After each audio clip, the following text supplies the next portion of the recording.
what your firm does, where you invest, and what you're excited about right now. Gerod, thank you so much. And I was the one in fashion first that got me into climate. So I'm Dr. Taj at Eldrige. I'm an investor in a fund of funds that I founded called Conclude Ventures. We invest in other venture funds in the areas of climate, fintech, edtech, and media as well. But I often say I wear two hats, both literally and figuratively. So in addition to investing in funds, I also lead this project that's funded by the Aries Charitable Foundation to look at the intersection of workforce and climate. So as we're making these investments in these companies, even if we can be outside of climate and anything else, we need to make sure we have a really dedicated and educated workforce. But I think what's changing too is the idea of education is changing, and AI is having to think to that, whether you're talking about micro-learning or you're talking about skills-based learning.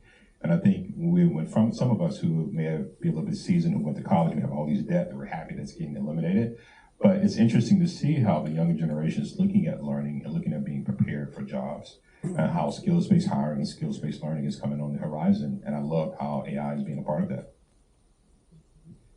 All right, you ended with AI, so that puts us, it kind of closes the loop back for my segue. That's perfect. So back to Elizabeth. Taj talked a little bit about kind of the future of work, and we're going to get back to that, right? So you planted a seed earlier when you spoke about agentic AI.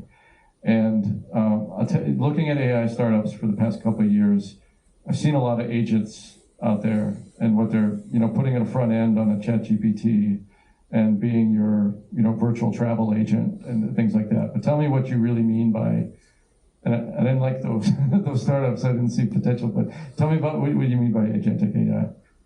Yeah, so agentic AI is really a shift from what you're talking about, where it's just a front, for you hook up to an LLM and it's sort of set up to do some very specific predefined task.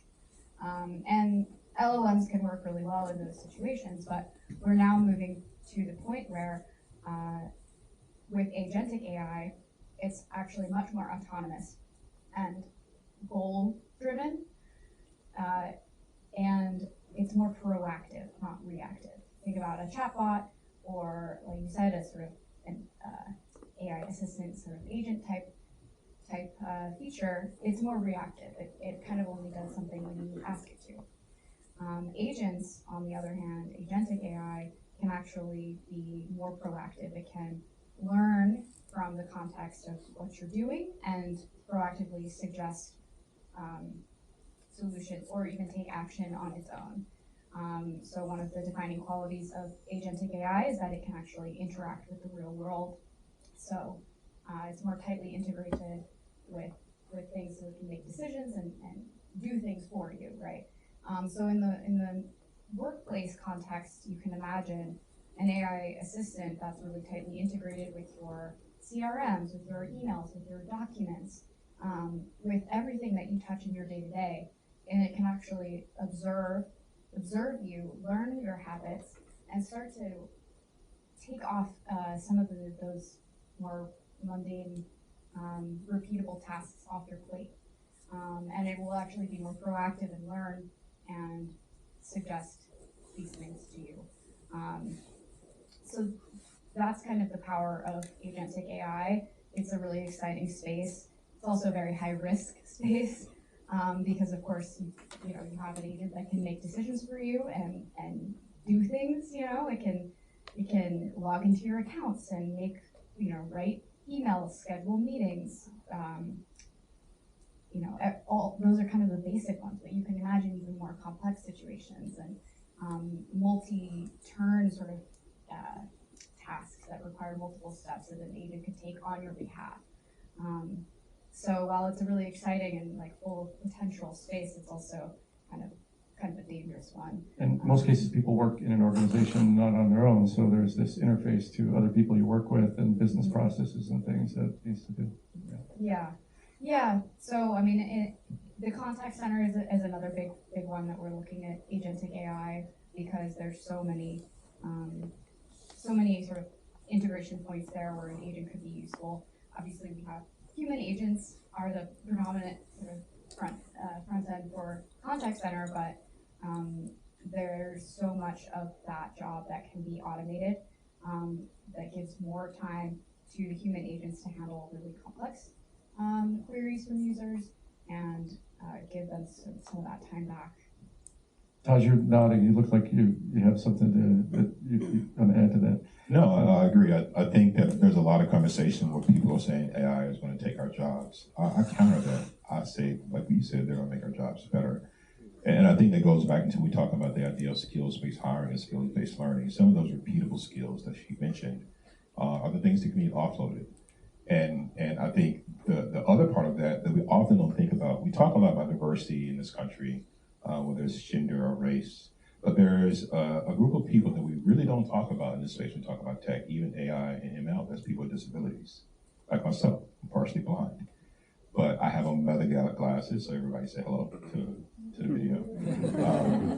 But the thing about Meta that I like, and if anybody here is from Meta, I think that's about Meta, that it really improves is that I can describe things in front of me that I'm looking at. If we're at a board and there's some writing on it, you can take a picture and tell it and send it to my phone. I can see it on a bigger screen. Or it can talk things into my ear that I'm looking at, or on another space as well. So I think that there's a really great opportunity for machine learning and for AI and for all these other things to really help us make better decisions as workers and actually give quality lives in our jobs. A lot of times we keep talking about, oh, they're taking our jobs, and they're taking the crappy part of your jobs. We want to have quality jobs in this space. Last time when we talk about that, for me, I think about AI as information-based. As I mentioned, I'm in climate. There's a lot of talk about, there's so much energy being utilized in AI and cloud computing, ChatGPT, and I'm like, great, so that means more investment in climate, because we've got to find other energy sources. But I like the fact that AI allows us to make decisions. If anybody ever booked on Google Flights, they give you a bunch of information to make your decisions. They give you the time, the airline, the price. There's one more piece of information it gives you, emissions. So as we get educated more about that, I think that's where AI comes in to educate us on what it actually means. Then we have another data point to make a decision on, and I think that's really great. Lastly, I'll leave you with that. Even though we talk a lot about aviation, and that's giving a lot of greenhouse gas emissions, there's one thing that actually gives more greenhouse gas emissions than aviation and shipping combined. Does anybody know what that is? Apparel. I didn't say fast fashion. I said apparel. We want to beat up H&M and Shein, but think about it. Your grandfather's or grandmother's closet is very different than yours. We have a lot of clothing. We have a lot of clothing that we don't utilize. We have a lot of clothing that takes a lot of energy to create.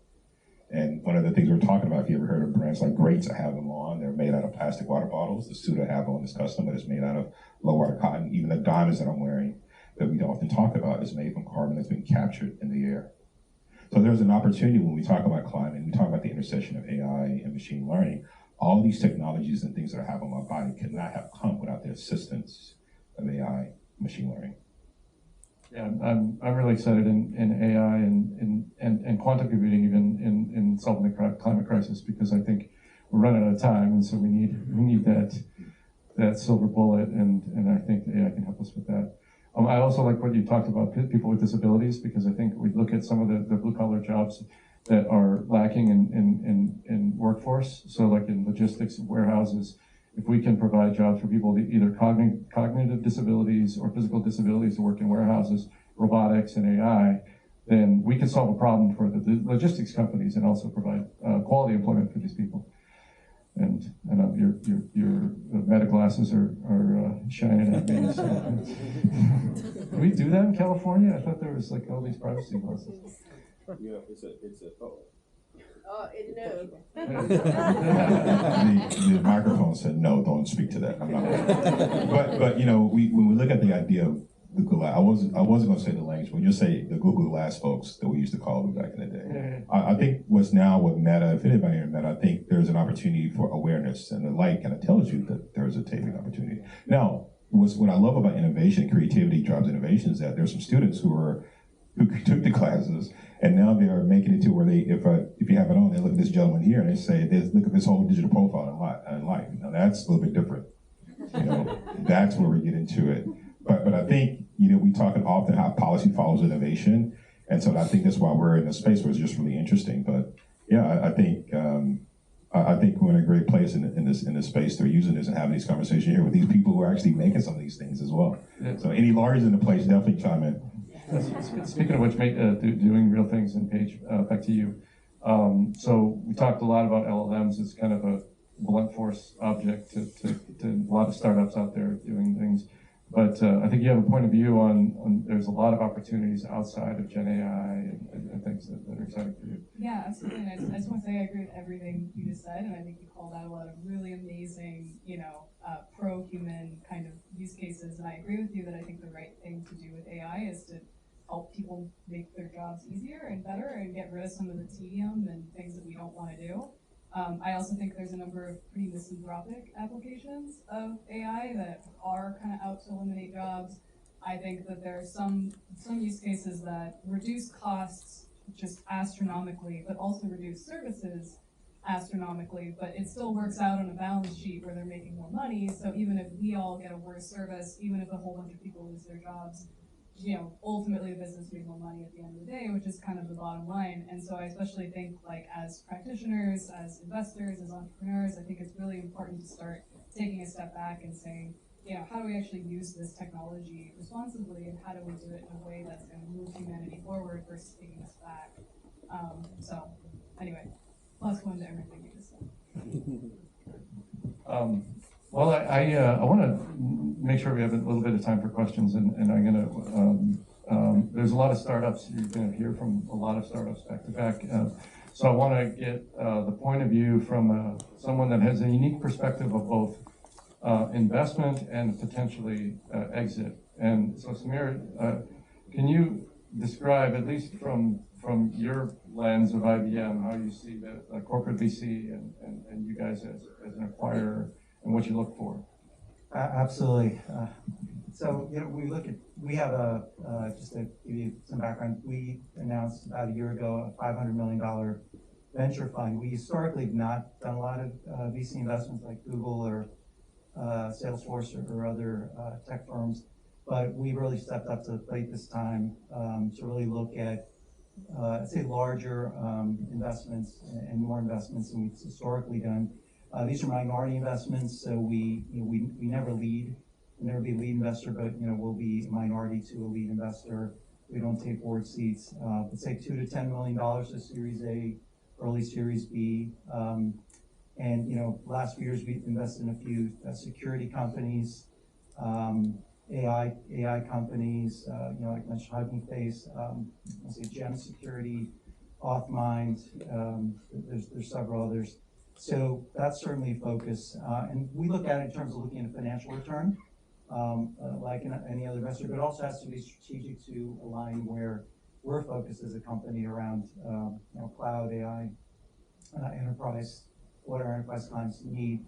And then the main part is acquisitions, which has been my focus for many years, which is how do we accelerate time to market. So my advice to founders and investors is, I look at companies every day and work with the sell-side bankers and VCs that are looking for an exit, looking to be part of a larger firm. I think the things we focus on from the criteria are, have you proven product market fit? So what that means from our perspective is to have, and for us it's really about enterprise, it's not e-commerce or B2C or serving a small business market, but do you have at least a handful, half a dozen customers across industries? We tried a vertical focus. I worked on a number of acquisitions in healthcare a number of years ago. We had a Watson Health division, and that just didn't work out for us. So we divested those companies over time. But really horizontal. So you have clients in banking or telco, public sector, insurance. So we look for companies that are solving a real problem. Because at the end of the day, it has to be a problem. Because when we see all these charts and teasers about this is how big the TAM is, and this is we just need 1%, but we don't have any clients yet. That's a little bit of a red flag, right? So we really aren't looking for acqui-hire specifically, or companies that just have patents, but that really have customers that can demonstrate value. So I'd say that's one thing as a founder. You want to just, as soon as you can, get customers demonstratable that you can talk about, case studies and use cases. That's sort of priority one. Priority two is what's in the technology, what's really novel, how is it differentiated from everybody else, that's creating an LLM or, doing whatever you might be doing. I think that's extremely important. So our product teams, development teams will look at that pretty closely. And then third for us is, complementing what we have. So obviously if you have a customer joining with us or we have used you ourselves internally, those are great proof points. So we're looking for, those are say at the minimum that's what we're looking for. And then certainly the management team, if you've done this before, if you're, have experience and are really have that insight of how to build a company. You want to keep them for a while? Yeah, then, we love the talent, of course. Obviously, we've got, I know so many of our, founders that they leave after they meet their milestones. And we understand that, but certainly we're hoping to keep the technology team, the sales team, the services teams that come in because they're the real brains of the organization. They deliver the value every day and understand innovations. I'd say that's really the most important thing we look for is, just to prove the value that, you understand client needs and it's more than slideware these days. And a path to profitability is certainly very, very helpful. So you bought pre-profit companies before? Rarely. I mean, we do tuck-ins that historically have been, sort of 5 to 10 million ARR. 50 people. We bought them everywhere. Man, I've worked companies Australia, Europe, even Brazil. Obviously, it would be great to have companies in the U.S. and across here. But for example, we just bought a company called QCost. We just announced that as former Googlers. They had a lot of experience around Kubernetes, observability, and they fit really nicely with another acquisition made last year called Apptio, which we bought from Vista. And it's focused around FinOps and cloud cost management. Because we're finding is so many of our customers have all of these clouds, and they don't know where the spending is going. They're spending so much in AWS or Azure or Google. How do they optimize their spend? So that's been a great gold mine for us. So IT automation, observability has been a big, big focus for us. We have a number of acquisitions there. We just bought another one that's about to close called HashiCorp. That was publicly traded. So really seeing opportunity there. I'd say security underpins everything that we look at. So, how can all these companies have the right security elements that tie nicely? And then the other big area for us is we're looking at is really a challenge, but great opportunity for all of you, is data. I'd say the biggest area of opportunity for us from an acquisition, but also is really evolving fast, this whole data governance, data management. How do we bring all this data? We've looked at synthetic data companies, but how is that really truly valuable, right? So we try to understand that very, very deeply. But I'd say the whole data space is going to be critical because AI is only as good as the data that you can learn from and train from. And if I kind of, for the founders in here, kind of extrapolate that, I think if you're looking to a large tech company as an exit, understanding their mission, understanding their customer base, are they vertically focused and vertically organized, or are they very horizontal like IBM? Do they focus on large clients versus kind of mid-market? Knowing the answer to a lot of those questions will tell you if you're a good candidate for an exit to that company. And IBM has a particular kind of DNA that's very different from Cisco, HP, Dell, or then Google, Amazon. Yeah. The only other point I make is you have the luxury of choosing who to be acquired by if you're in that process. I would say you really look at culture. Where do you see the right fit? Because we have experience with companies that we've integrated extremely well and others we haven't. So I'd say for your team, for yourself, certainly focus on where you feel you'll be happiest. The organization, who you're going to report into, what other actions have they made, how are the founders still there? So these are all great questions you need to ask when you make that decision as well. So I just share that. Great. All right, I'm going to do a time check for questions. Before I go to questions, I just want everyone to give 10 seconds on something you want to put out there to the world as a call to action or anything you're looking for from this audience. Alessandro, we're going to start with you. Sorry, put you on the spot. Wow. Anything? Go to TikTok. Oh, you can take more than 10 seconds. I'll take more. I can tell you one of our focus of the year, of next year, where the company is going, where social commerce is going. It's live shopping. This is like, definitely like we have seen like, a surge in live shopping, an opportunity to make like great revenue, like by going live and being consistent with like your live shopping strategies. We actually just in the past couple of weeks had a few creators going live, generating over $1 million within like a matter of hours. So that's like, that's how I see the next like revolution in social commerce, right?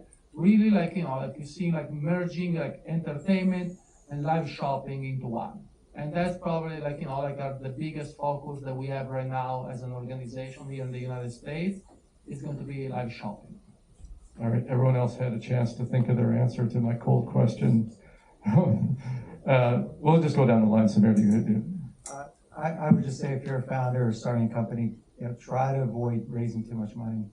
I mean, we've just seen, especially from the 2021, those companies, they're really in a difficult spot. They've raised too much money and they're not growing. The rule of 40, it's a tough hurdle. So I would say try really hard to generate, to bootstrap, to get customers, get some revenue, and then take money incrementally. But just try not to take too much money early. I think that could really hurt you in the long run. I would say if you're building, or you have an idea for currently building an AI-based product, I'd say, your best bet is probably to go back to basics and think about the problem you're trying to solve and try to apply the right solution to it. And that the LLM, especially a foundational LLM API service, may not always be the solution to your problem, and don't be a misanthrope. I agree with Paige. It's easy to, when you have a hammer, that everything turns into a nail with the large language models. That said, I am very optimistic about the future of AI and LLMs. I think that we are only just barely scratching the surface of the potential applications of it, and I'm really excited to see what the future holds. Yeah, and I'll do two advice and insight. Advice for the founders, number one, as a fund of funds, know that the funds that want to invest in you need you just as much as you need them. So change that power dynamic. Because as a fund of funds, when I see a great founder, and I say, who do you talk to? And they talk to one of the funds I invested in, and they didn't invest, I'm getting really kind of pissed off. So remember that as founders. The other thing from an insight, from an AI standpoint, what I'm really excited about, and remember I said I came from passion, is I think that the idea of social media may be augmented a bit. It may be this idea of what I call tactile social media. And what I mean by that, there's a brand here in Los Angeles called Spatial Labs. It's founded by a young guy by the name of Idris Sandhu. And Idris used to be with a young fellow named Nipsey Hussle. But Idris has come up with a product called Core. And in Core, it has this little button that you can connect with another person who's wearing their product, or their phone, I should say. And it gives you a mini kind of look into their lives. It's almost like an Instagram meets TikTok meets all these other things called Circle. And it's really interesting because essentially what I think what's happening is that that's kind of this micro advertising. Because I'm putting things on that I like. It may be music, maybe product, maybe all these other things. But we have the connection tactile. If I compare the music industry to venture or startups, it's almost like you go into a concert and you can only get that content from a concert because you're meeting in person. So I think that's going to be really interesting in the future when we talk about the intersection of AI, media, social media, is how does this tactile type of interaction is going to work when it comes to artificial intelligence and social media. Great. Well, so I think we could take a couple minutes for questions. I don't know if we have a roaming mic. Who's got one? All the way up there now. Like, can we go to the front? Because we're kind of needing people in the back, but I see your hand. Or just come up here. I'm already here now. I got one in the front. Okay, Kevin. All right, Alessandra, there's a large shopping company. It's named after a river in South America, and they also have a large media empire in Prime Video. So is it logical that they move towards real-time shopping in media that you're doing? Or is the format difference between, long-form Prime Video and TikTok prevent that from happening? Because that seems like to be, an obvious thing. Okay, my personal point of view, I think, I need to protect myself too from Yes. this like big You don't have statement. to answer it. And I love that company because my wife works for that company.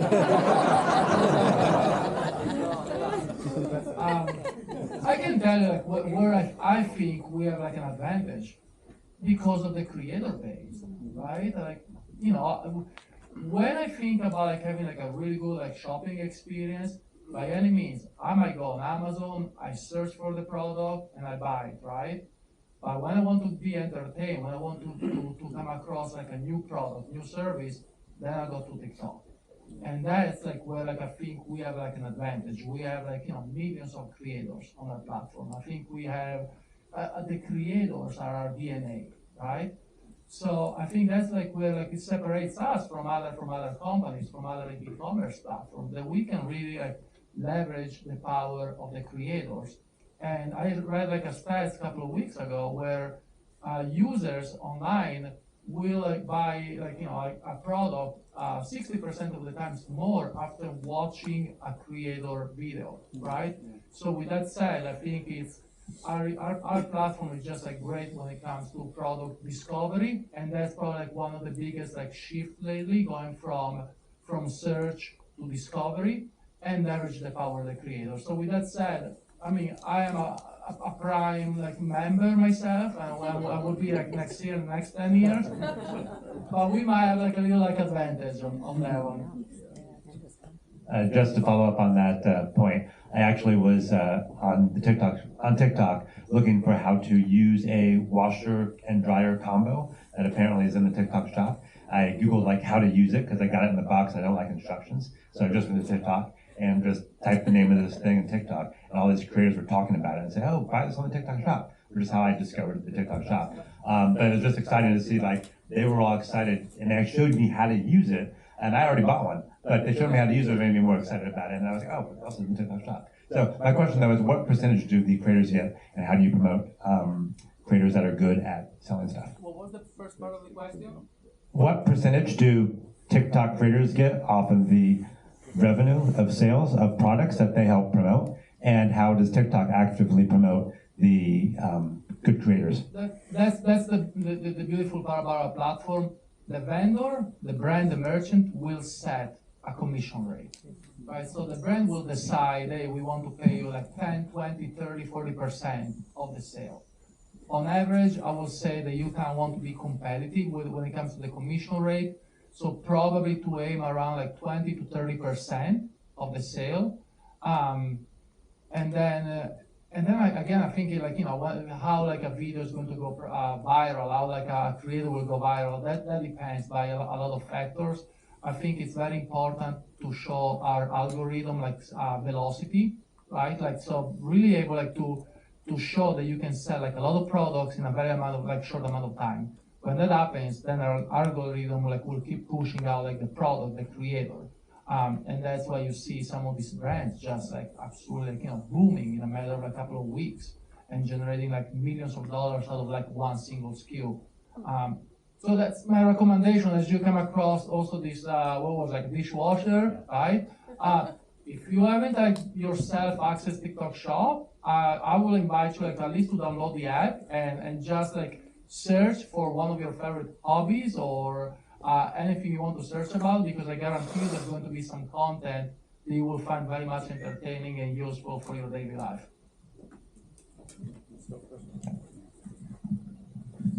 So this is on the generative AI piece. Now I think there's tremendous potential in the creative and the media side, but you're running into kind of the alignment / censorship issues. My husband's a writer, and he was very excited in the beginning.